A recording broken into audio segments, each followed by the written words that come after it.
Ouais, les dommages collatéraux, je suis une mère, je m'en fous. Des femmes, des enfants, j'en ai rien à foutre. Toutes les guerres, elles, des dommages collatéraux, on s'en branle. Le principal, c'est qu'on arrive à nos fins. Récupérer Gaza, récupérer les fugitives, récupérer notre terre.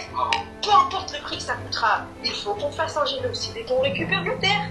C'est tout, c'est un devoir, même en tant que juif, je vais vous dire. En tant que juif religieux, on doit récupérer nos terres. Que vous le vouliez ou non. C'est les chialas qui sauvent une vie, sauvent mais quel rapport? Mais c'est pas des... Arrête, qui sauve une vie, une vraie vie humaine.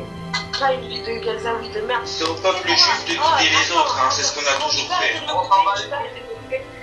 Oui, je sais ce que c'est. Attends, Nascimento, 2 secondes. Effectivement, je vais lui répondre avec la Torah, il veut parler de Torah. Effectivement, le peuple juif est Mamlechet Kohanim, comme tu dis très bien. On est une nation de prêtres, pour ceux qui ne sont pas hébraïsants. Et on doit guider. Mais on ne guide pas les animaux.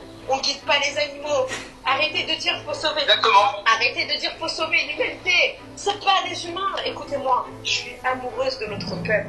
J'aime. 2500 ans d'histoire juive, 2500 ans de prière vers Hachem, des millions, sinon des milliards de prières tournées vers lui, 2500 ans de production religieuse, intellectuelle, mystique, philosophique, éthique, un corpus d'une richesse inimaginable, 2500 ans pour en arriver à cette petite crotte humaine qui nous dit « c'est que des animaux, il faut tous les tuer, cette terre est à nous, fin de l'histoire ». 2500 ans pour en arriver à ça. Je sais pas quoi dire. Cette femme ne mérite même pas d'être haïe, tellement elle est méprisable. Et tu sais, Tsipora, petit oiseau rose, je vais te dire un truc. Il n'y avait pas besoin de s'emmerder pendant 25 siècles à produire un tel corpus religieux, intellectuel, tout ce que tu veux. Il n'y avait pas besoin. On pouvait très bien rester au stade des hommes de Cro-Magnon quand on se foutait sur la gueule à coups de pierre. Qu'est-ce qu'on a besoin de tout ça? Si tout le monde réagissait comme toi, si tout le monde était un concentré hyper toxique comme toi de nationalisme et de religion, mais en fait ce serait une guerre mondiale permanente et on s'exterminerait les uns les autres jusqu'à ce qu'il ne reste plus qu'une poignée d'humains sur Terre, les vainqueurs de l'octogone. C'est ça que tu appelles. Mais toi en fait, ce que tu es en train de penser, parce que je connais très bien ta mentalité, c'est que toi tu es légitime pour penser ça. Quand le moustachu Adolphe, qui avait exactement la même pensée que toi, hein, il faut tuer les autres pour prendre de la terre, c'est exactement pareil. Hein. C'est juste les sources qui diffèrent. Lui aussi, comme toi, imaginait être porteur d'une supériorité morale, la supériorité aryenne, hein, la supériorité de la race, hein, c'est exactement ton logiciel, pour justifier ses actes. Et si les fantômes de la Shoah écoutent aujourd'hui le duplicata que tu es devenu de cette personne, parce que tu n'es qu'un duplicata, c'est tout, hein. Tu n'es rien d'autre que ça. Hein. Mais toi, au nom de Dieu et au nom de je ne sais quel délire psychiatrique, tu réduis des vies humaines à des animaux. Et là, bien sûr, comme je suis animaliste, forcément, laisse-moi te dire que non seulement ce ne sont pas des animaux, ce sont des êtres humains, mais les animaux eux-mêmes ont infiniment plus de dignité que toi. J'ai infiniment plus de respect pour un cafard, pour une blatte, pour un djouk, si tu parles hébreu, que pour une personne comme toi.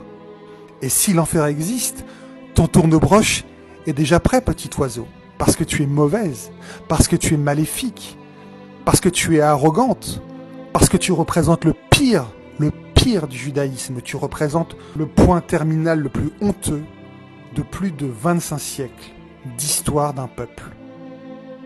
C'est toi, tu n'es qu'un excrément, un vulgaire petit excrément, qui n'a rien à envier aux hommes des cavernes, rien. Ensuite, je terminerai juste sur une chose, c'est que là, tu ne parles pas des otages, tu ne parles pas du 7 octobre, tu dis tout haut ce que beaucoup de sionistes pensent tout bas. C'est-à-dire que, finalement, ce qui s'est passé le 7 octobre, ça t'arrange bien, t'es très contente en fait, parce que finalement ça te donne un casus belli pour reprendre Gaza. Et puis après Gaza, ça sera bien sûr toute la vallée du Jourdain, et puis pourquoi pas jusqu'en Arabie Saoudite pour réaliser le grand Israël. Tu es juste dans ton délire territorial, au nom de Dieu, au nom de ci, au nom de ça. Mais est-ce que tu penses que Dieu, que l'infinie puissance de Dieu se repose sur des gens comme toi? Est-ce que tu penses que dans son infinité, il soit à ce point tourmenté à ce que les Juifs reprennent une petite bande de terre de 40 kilomètres? Mais sérieusement, il faut que tu consultes Tzipora.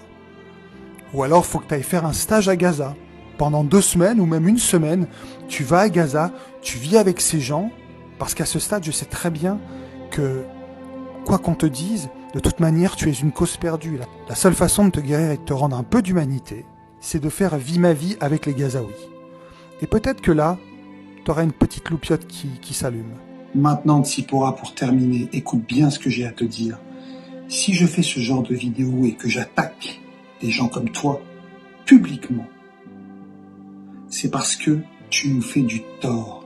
À nous, les Juifs, qui essayons d'avoir une éthique et d'être justes. Tu nous fais du tort, tu nous salis, tu nous éclabousses avec tes propos. Mais toi, tu n'en as rien à foutre du tort que tu fais aux tiens, qui ne partagent pas tes opinions. Tu es une égoïste finie. Plus loin dans la discussion, tu dis que t'en as strictement rien à foutre de l'opinion publique. Mais ça s'entend que t'en as rien à foutre. T'en as rien à foutre de nourrir l'antisémitisme. Je ne laisserai pas des gens comme toi s'approprier et salir le judaïsme natal, celui qu'on m'a appris, même si je ne suis pas un religieux comme toi. Et pourtant, même si je ne fais pas les prières, même si je suis un mauvais juif, selon ta définition, je pense qu'en termes d'humanité, on n'est pas du tout, toi et moi, dans la même catégorie. Parce que toi, ça fait longtemps, très longtemps, que tu as quitté le rang des humains pour rejoindre celui des monstres. À bon entendeur. Tchuss.